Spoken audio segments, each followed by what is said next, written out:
may tono. Anyways, hi, welcome to Sabi's vlog. My name is Alexa. You can call me Sam or Sabi, kahit ano. So yeah, this is my first vlog na magsasalita ako, and for today's video, I'm going to do a book haul. Yeah, dami ko kasing binili. Like, I'm ignoring my TBR. Kaya nagdagdag na lang ako. Anyways. So, meron kasing, warehouse sale ng National Bookstore sa Green Hills, sa V-Mall. So, syempre, sinerch ko siya. Madali na kasi siyang puntahan doon. Nag-MRT lang ako. Tapos kasama ko mama ko. Ang daming libro doon. Though, hindi siya yung mga yung mga sikat talaga na books na international, katulad ng, kunwari, Caraval, Harry Potter, walang ganun doon. Parang rarely lang ako makakakita. Or feel ko baka meron naman, sadyang kailangan nyo lang, maghalongkat talaga. Anyways, ito po, I bought like 5 books. And walaan nyo kung magkano. Drumroll please. 279 pesos itong lahat. Yes. May promo kasi sila ngayon na buy 2 for 100 pesos. So, ayun. Nakabili ako ng, ito kasi yung originally na naka-promo, itong 4. Tapos ito, hindi siya kasama sa promo. Pero kasi 79 pesos lang siya. Binili ko na. So, ayun. Let me introduce to you my new babies. So, unang-una, ito, hindi kasi siya kasama sa promo. So, ito lang yung binili ko. Actually, merong Peter Pan doon. Pero, nag-set na kasi ako ng ng limit sa gagastusin ko, which is 300 lang. Kasi, 300 lang yung cash ko na. Tapos, sabi ko, if hindi gumana yung maya ko, ika-cash ko na lang. So, nakalimit lang talaga siya ng 300. Anyways, I bought ito, A Journey to the Center of the Earth. I've already watched the movie and it was so good na yun, gusto kong basahin yung book. And the author was Jules Verne, if I pronounce it right.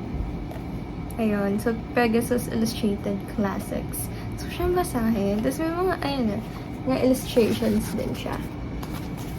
Tapos maliit lang. Feel ko kaya ko tong basahin. I feel like this would be the cure for my reading slump. Cure! Anyway, so eto na. Nagulat ako kanina kasi kanina ko lang tinignan yung author.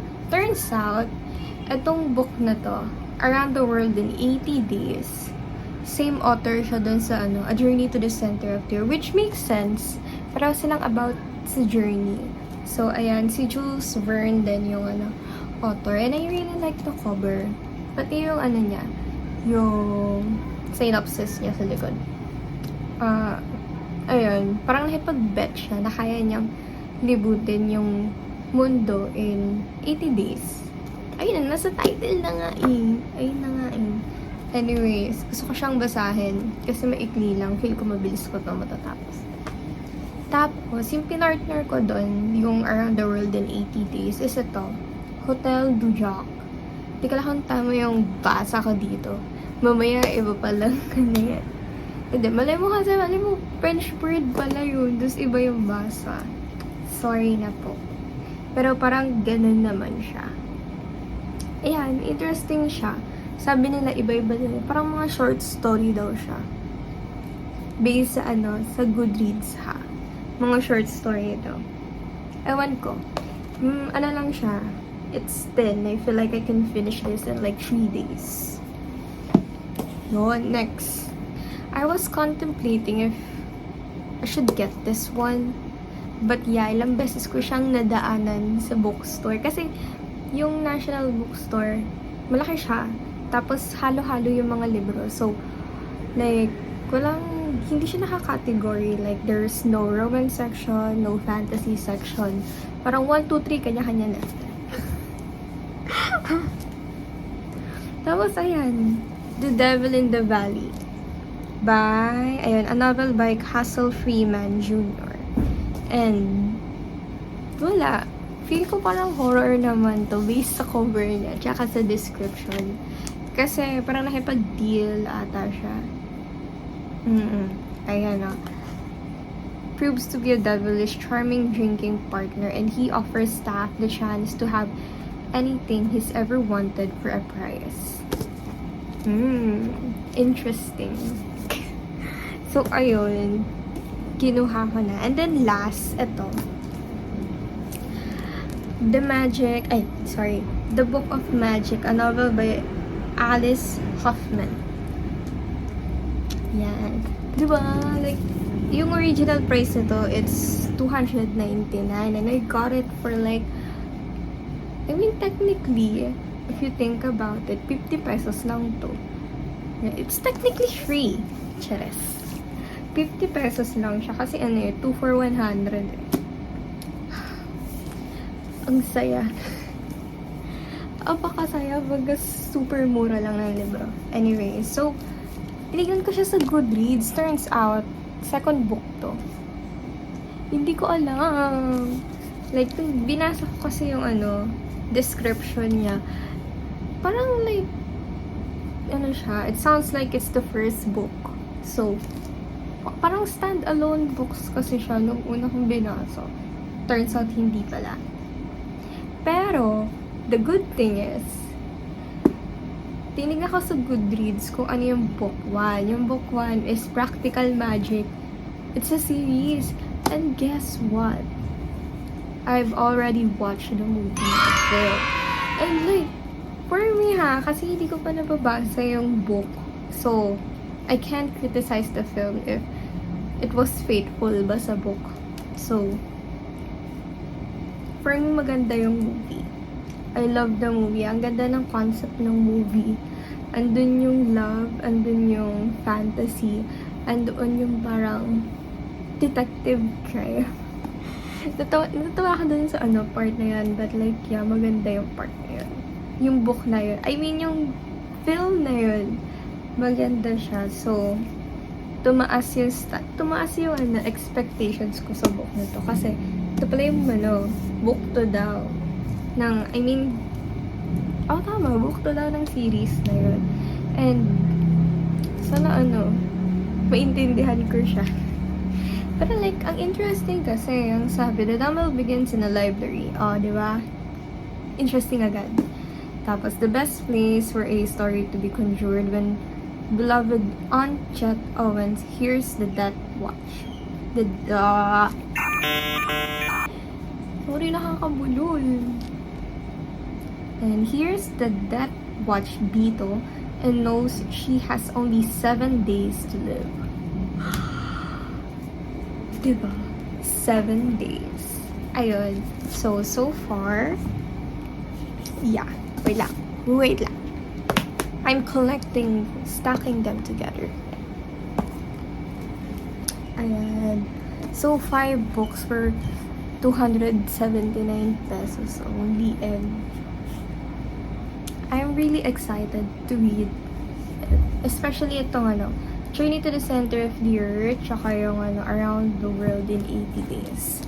So hopefully this would cure my reading slump. And aside from that, siguro I will try to challenge myself to read at least 3 books before Manila International Book Fair sa SMX. Yes.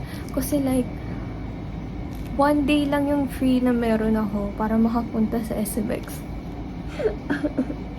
So, I mean, tila kasi na ko dito. So, meron pa akong enough funds. Enough na pera para makagastos doon. Para bilhin talaga yung books na nasa nasa to buy list ko. Kasi wala akong nabili kahit isa na nasa to buy list ko. Meron doon, actually, diba, nag-rumble na. Pero anyways, doon wala sa National Bookstore. Madami namang magaganda doon. Andun yung super daming, diba yun? Yung part 2 ng One of Us is Lying. One of Us is Next ata yung title nun. Ang dami doon. As in, hindi ko lang siya binili kasi hindi ko masyadong natripan yung first book. So, hindi na ako nag-bother sa second book. Tapos, Actually, meron pang isang book doon na gusto ko din sana. It's, ano ba, King Chronicles, yung kay Rick Riordan. Ayun yung book 1 din ng series. Alam ko kasi, trilogy din yon. Tapos, kasi hindi ako masyadong interested sa Egyptian mythology. Kumbaga wala akong background knowledge and feel ko, patatagalan na naman ako magbasa. Eh, unlike dito kasi, ayan. Basta ito. Yung Magnus Chase trilogy. Ang tagal ko siya bago natapos kasi nahihirapan ako sa terminology nila. Like, oh my god. This is not my Marvel knowledge. Chares. Pero, ayun. So, I feel like next time na lang, pag nasa mood akong alamin yung Egyptian mythology, if tama man yung pagkakatanda ko dun. Tapos, ano pa ba? Yeah, yun lang naman. So, I hope na nag-enjoy kayo dito sa book haul ko. Yeah. So, yeah, thank you for watching this very, very, very short book haul. And this is actually my first vlog na nagsasalita sa harap ng cam. So, be nice to me. So, ayun, like, I'm excited to share my book knowledge.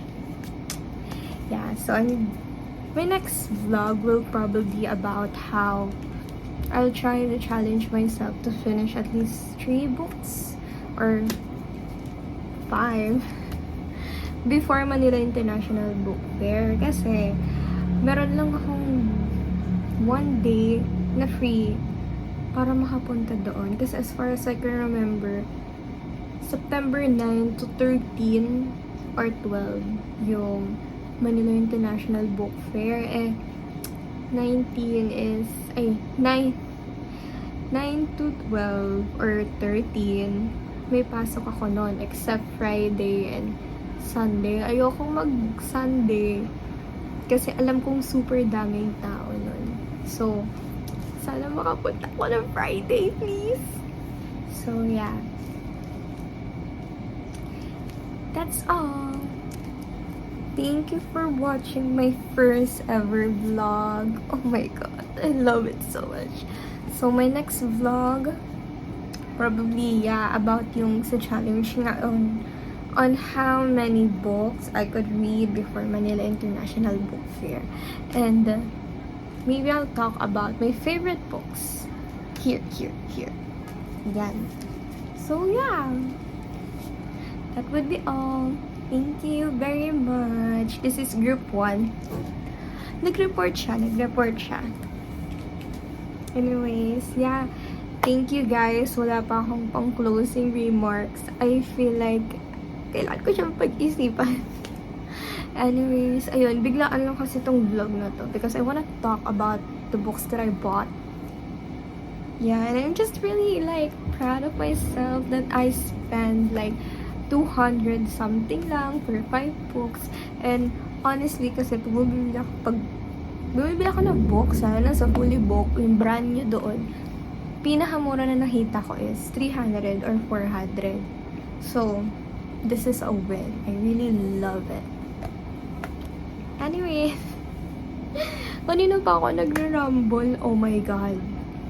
Ayun lang. Bye-bye!